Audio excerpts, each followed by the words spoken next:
Why people start to smoke anything at all? I mean, especially cigarettes. It's just weird.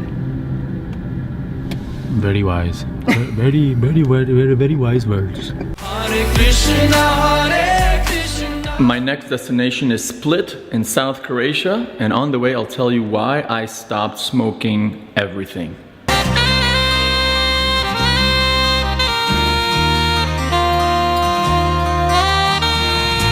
For me, the key event that made me stop smoking for health reasons was when I woke up during the summer of, I think, 1993. I was in Paris. I remember clearly. I woke up and, I coughed. And I coughed up phlegm that was green like a Granny Smith apple. I mean, it was green, like dark green.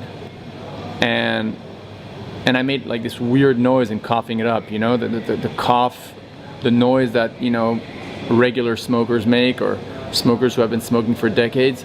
And I had been smoking for about a year and a half. A year and a half I was smoking these Marlboro Reds or Camels, I forgot, both, alternating between one macho brand of cigarettes to the other.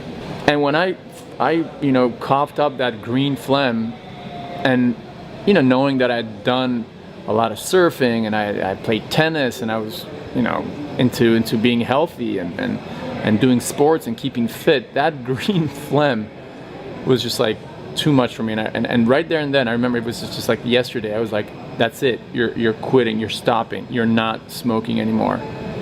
And I stopped. I mean, on that very day, I was just like, that's it. And I think, maybe I may have smoked another cigarette or two, in the next couple of weeks, but that was basically it for me. That green phlegm morning experience. Of course, as would have been expected, I have to pay an extra fee for my suitcase with Croatian Airlines, something that was not at all made clear online.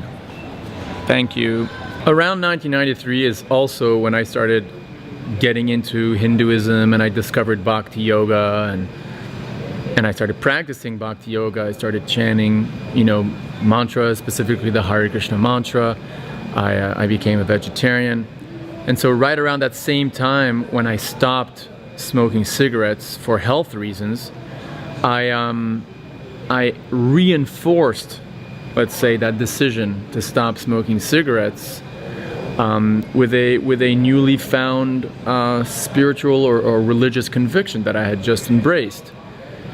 And what is that conviction? Well, the conviction is that this body this body of mine is a gift from Mother Nature, and that Mother Nature is functioning under the supervision or the direction of God.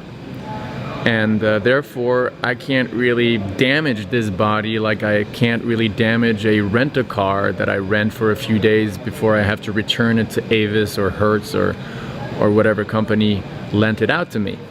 So not just health reasons convince me to give up smoking, but more importantly, and I think that's what's been sustaining me ever since, because the health reasons are just kind of like, duh, you don't want to destroy your body. It's just like, it's so obvious. But what's convinced me all along for like 20-25 years is this idea that I have to take care of this body. I'm in this vehicle, it's been given to me by God, and gotta take care of it. I can't pollute it. I can't pollute it. There is a supreme owner out there. There is someone who owns everything, including our bodies.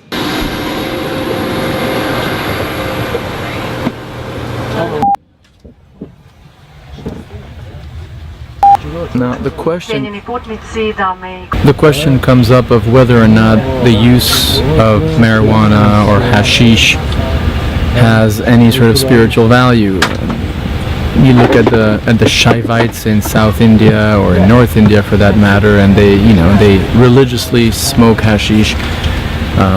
The Rastafaris, if I'm not mistaken, right, in Jamaica and so on, place a certain spiritual or religious importance on the use of marijuana. Similarly, you have ayahuasca in South America. You have similar sort of hallucinogenic substances taken in religious rituals and Native American religious rituals. And so is there any sort of value to such intake? If you ask me as a bhakti yogi, I would say no. Sorry.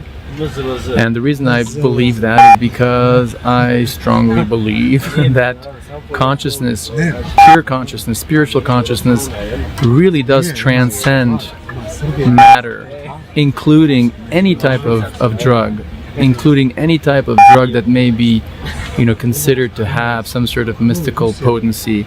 At the end of the day, you're still talking about chemicals that are, affecting your cognitive sense of life. That's the bottom line.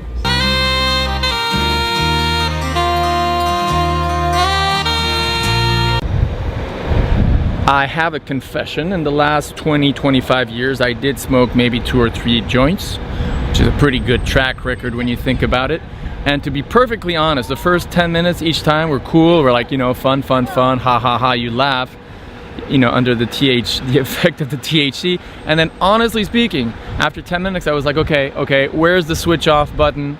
Where's the switch off button? And again, I'm not condoning that any serious bhakti yogi should ever, smoke or drink or anything. I'm just being honest about what my course of action was so far. And honestly though, as I said, like, the experience is just so shallow compared to the kind of crystal consciousness that you get from a genuine spiritual activity, which is not so cheaply had by just ingesting some pill or by smoking some kind of chemical.